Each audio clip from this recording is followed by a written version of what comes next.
Welcome back. My name is Aaron. This is Aaron's Aquatics. Today, we are finally going to aquascape the 250-gallon saltwater aquarium.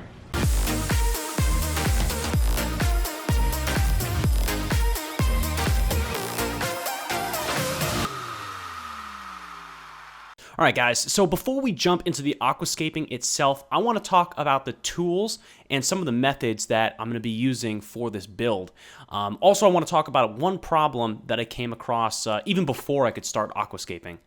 Starting off with the materials that I used, right here I've got some 10-inch acrylic rods. These help me create some really interesting aquascaping features like overhangs, archways, all sorts of different things that you can't do without it. In between those, I secured it with Paleo Bond. It's a Jurassic Gel 4540. Man, if you get this stuff on your hands, good luck trying to get it off. You'll get it off eventually. It just takes forever. Along with the Jurassic Gel, I picked up some bulk Reef Supply Instant Set.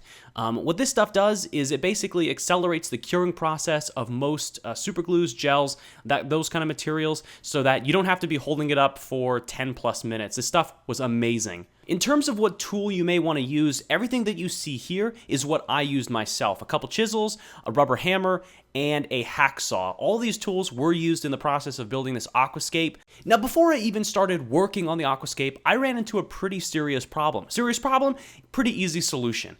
When I put the tank on top of the stand, I didn't account for a slight bend or a bow at the very middle. What this ended up doing is not allowing me to put that middle support structure back underneath the tank. So it kind of left me in a really big dilemma. The solution, though, was really, really easy. All you gotta do is take some 80 grit sandpaper, a sandpaper bar, and sand it down until it fits underneath the tank, okay? It's not ideal. Really, I should have put that center structure on before I put the tank back up, but you know what? Poor planning on my part. Hopefully you guys learned from my lesson. Also, I want you to learn from another lesson. Don't do this indoors. I felt like a complete idiot. If you see in the background, I've got a little vacuum cleaner that I use for my car. I cleaned up the entire time. That was just for the first 10 minutes of trying to sand it. After I realized that I was gonna be at that for a solid 30 minutes, I went outside, did it in the freezing cold, and that was it. But seriously, don't sand things inside. Your girlfriend or your wife or whoever will get really mad. Okay, so we've talked about the tools, the materials needed, but we're forgetting one material, the rock. If you're coming into this series partway, please start from the very beginning. We're talking about curing Pukani dry live rock. This rock allows for so much potential in an aquascape, it's unbelievable. On top of that, Pukani is one of the most porous rocks that you can get. This allows for bacteria to grow on your rock, which is your primary source of biological filtration.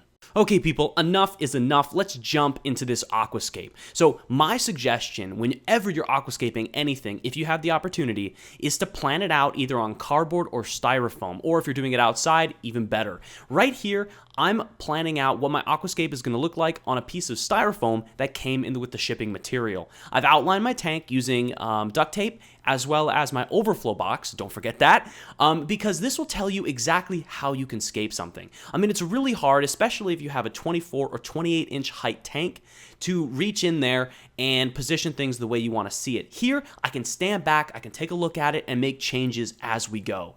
The aquascaping process took me about an hour, maybe a little bit more than an hour. The entire time, though, we're talking about live rock. This has been curing for over 3 months. The main reason being reduced phosphates, reduced nitrates. These things are what algae feed on, especially with as porous rock as Pukani. If you get it, please cure your rock before you put it in your tank, otherwise you'll have problems. Because of that, what I did is I kept wet towels on top of the rock almost the entire time. You can't see it on the camera because, wet towels. You guys want to see wet towels on the camera?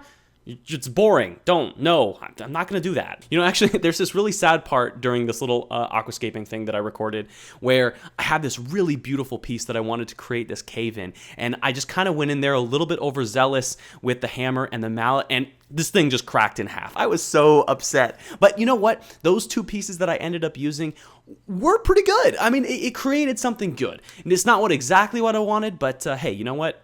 Sometimes you get it, sometimes you don't. After a long hour of backbreaking work, we are finally done. Man, when I finished with this aquascape, I was so happy with the outcome. Like, I had plans, but it was really freeform, I was like, okay, I know I want 3 primary structures. I know I want an arch. I know I want some little hang-off, designs, but I think it really turned out really well. I mean, let me know, please, in the comment section below, what do you guys think of this aquascape? The next step is to add sand to this aquascape. Now, as you can see here, I put my rock directly on top of the glass. Please do that instead of putting your sand first and then your rock on top of the sand.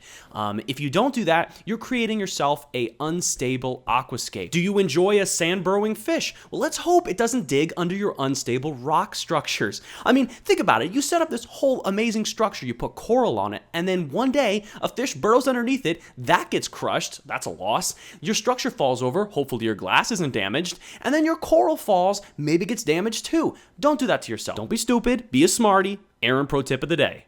This tank has actually been set up for about 4 weeks since everything that you've seen so far in this YouTube video has happened. What that means is the clownfish, they've come out of quarantine, they're in the tank. Coral, I've bought some, okay? Instead of showing you more of what the tank used to look like, let us give you some of these money shots, some solid minute or so of money shots. Let's go look at them.